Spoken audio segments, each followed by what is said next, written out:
Hundreds of people died, making the Kenyan Doomsday Starvation cult one of the worst mass suicides in recent history. The cult was separated into 8 settlements, with each named after a biblical city. In each settlement, shallow, unmarked graves were found. The cult was preparing for the end of the world, and starvation was their golden ticket to heaven. So who was the leader of this cult? His name was Paul Mackenzie. "My daughter, you are being left behind." Paul Mackenzie called a former member who had joined in high school with her family and told her she was going to be left behind. She had fallen for the intoxicating power, but finally saw Mackenzie for what he was. Previously, Mackenzie left his job as a taxi driver and started the Good News International Ministry. He became known for fiery and influential sermons like this one. "Look what will befall all nations of this world. Anger, frustration, and many things and many disasters will make human beings cry without help. That is what will cover the world." Followers said that some of Mackenzie's prophecies came true. He predicted diseases, and then the coronavirus came. Mackenzie preyed on the vulnerable like most cult leaders do. He convinced parents to pull children out of school because he believed education is evil. One former follower said she shaved her head and then entered into an arranged marriage.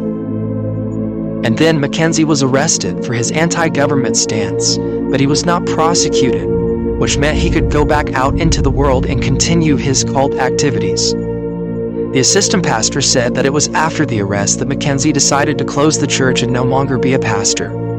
Then came the forest scheme.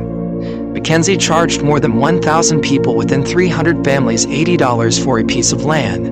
Once the people did this, they were not allowed to leave. But he had guards, and his guards ensured that these people could not leave. The guards then started raping women. The preachings were finished. The people in the forest were told it was time to wait for Jesus. "It's time to fast," Mackenzie said. At first, the people were given half a cup of tea and a slice of bread in the mornings. Suddenly, food was completely cut off.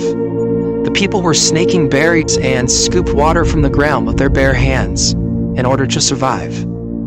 Fasting began with the young children until the last child died, followed by teens and then the women, with men being last.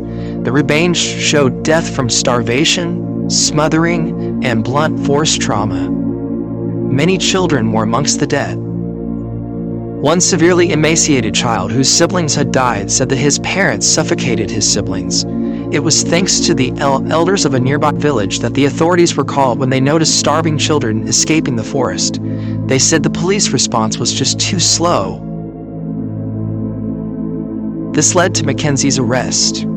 He was arrested for manslaughter, and his trial began in 2024. He pleaded not guilty.